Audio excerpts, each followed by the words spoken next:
Hello people, I am Sky Demolisher and welcome back for another From the Collection Fridays, a series where I take things from my collection and show it to you, my viewers.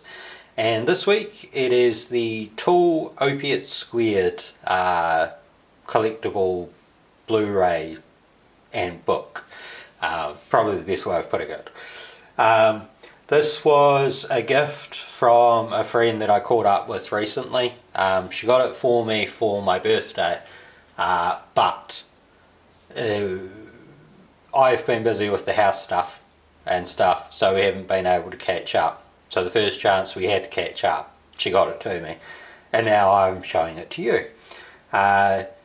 So they got it for me because I said I wanted it, or I'd been thinking about buying it myself, and I was putting it off. Now, if, like me, you didn't really look into it, you might have thought that this was also like a kind of re-release of the album Opiate.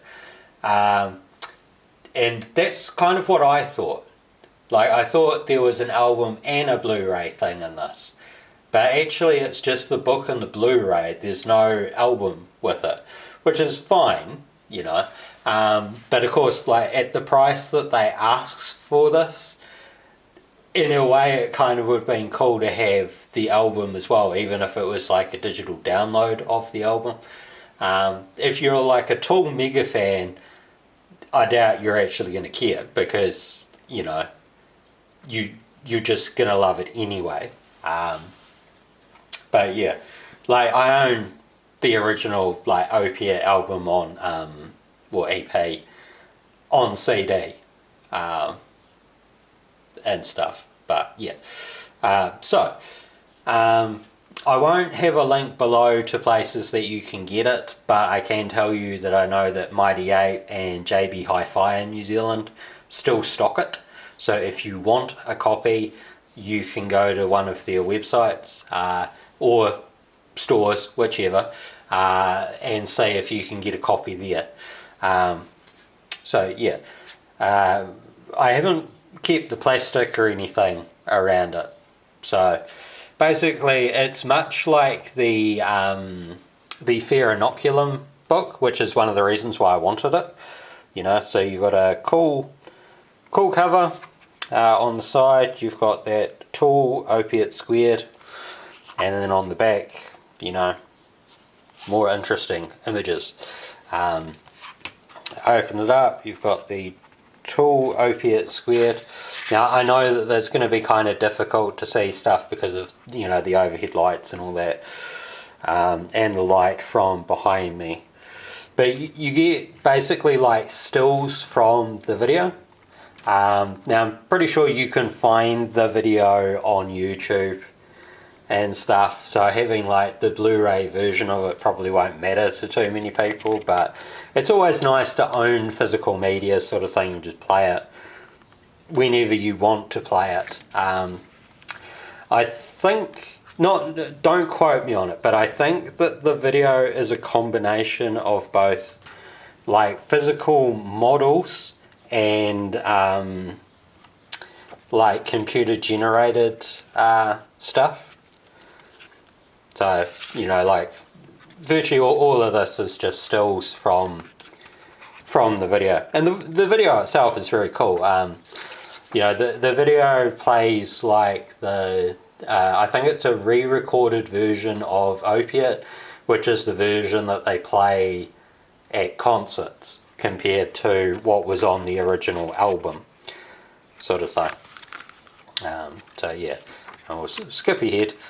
Virtually you get to a point where, you know, like this comes on, and then it's sort of, I think it's not so much stills from the video anymore, sort of thing. It's, you know, it's like behind the scenes stuff with the artists and that. I assume that to some degree Adam Jones, you know, would have had a sort of hand in the ideas and stuff, because, you know, it's very much like his artwork and all of that. And then you get to a point of, where is it? nearer the back, sort of thing, yeah, about here, you start to see the band. So really nice, just sort of, you know, I don't want to say black and white, I'd say more like grayscale photos from the band, obviously doing the recording and stuff, which I think is pretty cool. And then, you know, your credits and video credits and all of that. And then in the back here is where your Blu-ray is. So you can just slide it out. And that. To me, this looks like it's a sort of UK version sort of thing, because in New Zealand we don't have, you know, the age ratings the same colour like this, but whenever I've had like parallel imported DVDs that came from, say, the UK, this is the kind of, you know, age restriction labels you get on it. But you can see, like, the disc itself has the, you know, same sort of artistic motif to it. So I think it's a very cool thing. Like I said, I mean, if you're a Tool super fan, I'm sure that you're going to own this regardless. If you're not a Tool super fan, but you like the artwork from, say, Tool videos, you might also enjoy this. But if you just like Tool's music, then this probably isn't an item that you'd be too interested in, unless you also enjoy that kind of artistic style. So yeah, there's no like art cards like came with the Fair Inoculum set, but you know, what you do get in the book I think is very cool. And you know, it's not like you have access to that sort of otherworldly art in books or even art galleries for the most part. You know, there's people that create it, but there aren't many places in which you can go and view it. So it's kind of cool to have a book with some of that art in it that you can enjoy in your own time. Anyway, I hope you've enjoyed this, and until next time, take care of yourselves. Bye.